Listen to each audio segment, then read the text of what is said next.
Salam sejahtera dalam Tuhan Yesus. Renungan kali ini berjudul Mengangkat yang Tertinggal Menjadi Pemenang. Hari ini kita akan belajar dari dua kisah dalam Alkitab. Yang pertama adalah dari orang lumpuh di kolam Bethesda, dan yang kedua adalah dari Daud. Kisah mereka membuktikan bahwa Tuhan dapat mengubah ketertinggalan menjadi pemenang. Tuhan dapat mengangkat dan mengubah keadaan kita.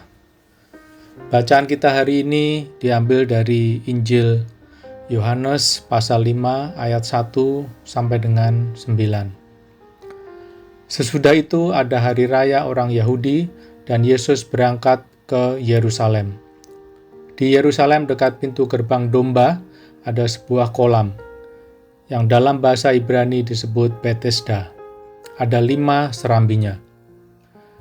Dan di serambi-serambi itu berbaring sejumlah besar orang sakit, orang-orang buta, orang-orang timpang, dan orang-orang lumpuh, yang menantikan goncangan air kolam itu. Sebab sewaktu-waktu turun malaikat Tuhan ke kolam itu dan menggoncangkan air itu. Barang siapa yang terdahulu masuk ke dalamnya sesudah goncangan air itu menjadi sembuh, apapun juga penyakitnya. Di situ ada seorang yang sudah 38 tahun lamanya sakit. Ketika Yesus melihat orang itu berbaring di situ, dan karena ia tahu bahwa ia telah lama dalam keadaan itu, berkatalah ia kepadanya, "Maukah engkau sembuh?" Jawab orang sakit itu kepadanya, "Tuhan, tidak ada orang yang menurunkan aku ke dalam kolam itu apabila airnya mulai goncang. Dan sementara aku menuju kolam itu, orang lain sudah turun mendahului aku." Kata Yesus kepadanya, "Bangunlah, angkatlah tilammu dan berjalanlah." Dan pada saat itu juga sembuhlah orang itu, lalu ia mengangkat tilamnya dan berjalan. Tetapi hari itu hari Sabat. Saudara-saudari terkasih dalam Kristus, di kolam Bethesda, kita tahu dari cerita tadi ada seorang lumpuh yang sudah 38 tahun menunggu dan menunggu sebuah kesempatan untuk dapat masuk ke dalam kolam pada saat yang tepat untuk mendapatkan kesembuhan. Namun sayang dia selalu tertinggal karena dia lumpuh dan tidak ada yang membantunya masuk ke dalam kolam. Dia selalu tertinggal dalam persaingan untuk masuk ke dalam kolam. Selama puluhan tahun kemungkinan dia telah melihat banyak orang lain yang sembuh, tetapi dirinya tetap sama, tetap lumpuh. Hari ini kemungkinan banyak dari kita juga mengalami hal yang mirip. Ketika kita merasa tidak ada orang yang dapat membantu kita untuk memperbaiki keadaan kita. Kita melihat teman-teman sudah sukses dalam karir, sementara kita masih berjuang. Orang lain sudah menikah, sudah punya rumah, tetapi kita masih berusaha. Kita merasa tertinggal dalam perlombaan hidup. Saudara-saudari yang dikasihi Tuhan, seringkali dalam hidup ini kita merasa tertinggal, tersingkir, dan apa yang kita cita-citakan selalu tertunda. Kita melihat orang lain lebih cepat sukses, lebih dulu mencapai mimpi mereka, sementara kita masih berjuang di tempat yang sama. Kita membandingkan diri kita dengan orang lain dan merasa selalu kalah dan tertinggal dengan orang-orang di sekitar kita. Seperti orang lumpuh di tepi kolam yang melihat orang lain dapat berjalan, melompat ke dalam kolam untuk mendapatkan kesembuhan. Kemungkinan keadaan kita mirip. Kita tidak memiliki kemampuan yang dimiliki orang lain yang berjalan cepat dalam berprestasi, dalam karir, dalam bisnis. Mereka seolah melompat mendahului kita dalam banyak hal. Dalam kehidupan kita saat ini, mungkin kita tidak memiliki keahlian, tidak memiliki sumber dana, ataupun kesehatan yang baik. Sama seperti orang lumpuh yang tidak memiliki kemampuan untuk berjalan dan melompat, dan kita merasa tertinggal. Tetapi perhatikan apa yang dilakukan Yesus. Yesus tidak menunggu dia masuk ke dalam kolam. Yesus langsung berkata, "Bangunlah dan angkat tilammu dan berjalanlah." Artinya Tuhan tidak membutuhkan modal bakat, keahlian, dan kecukupan finansial untuk mengubah kehidupan kita. Jadi meskipun seolah kita tidak memiliki kesempatan dan modal yang diperlukan untuk berhasil, tapi Tuhan dapat membalikkan kita menjadi pemenang.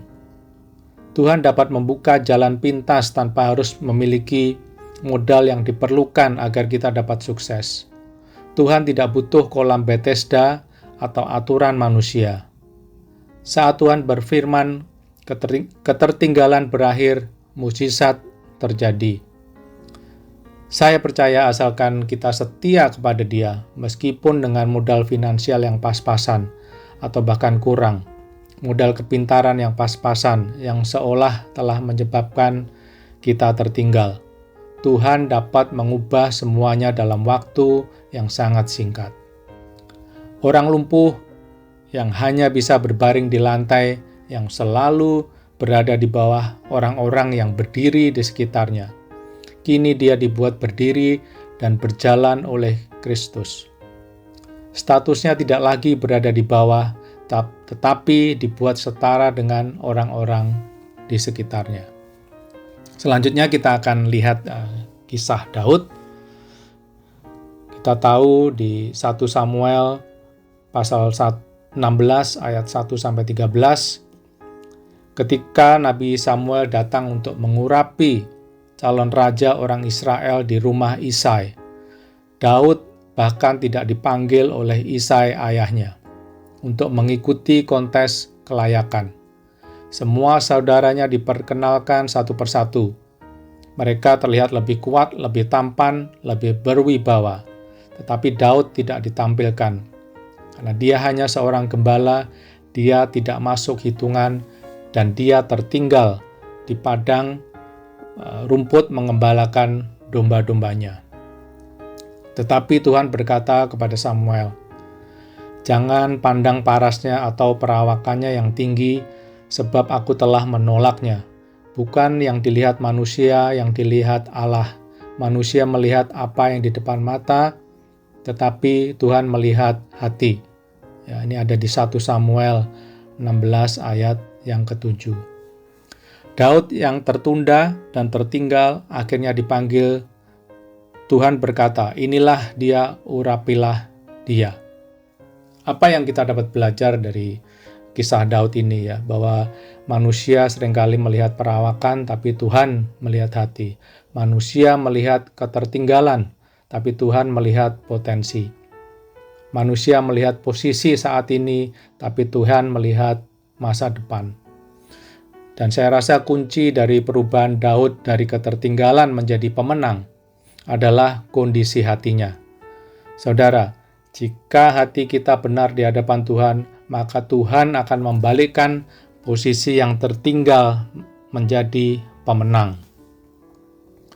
Mungkin hari ini kita merasa seperti orang lumpuh atau seperti Daud, tertinggal, tidak diperhitungkan, dilupakan. Tapi ingat, Tuhan yang masih bekerja hari ini untuk mengangkat kita. Hari ini mungkin kita tertinggal, tetapi jika kita memiliki hati seperti Daud, besok pagi kita menjadi pemenang. Kita akan baca di satu ayat yang terakhir, di Yohanes 5 ayat 17 dikatakan, "Tetapi ia berkata kepada mereka, Bapakku bekerja sampai sekarang, maka aku pun bekerja juga." Itu yang dikatakan Yesus ya. Tuhan kita bekerja dari dahulu dan hingga sekarang. Jika dulu dia kerjakan mukjizatnya, sampai saat ini dia masih mengerjakan mukjizatnya.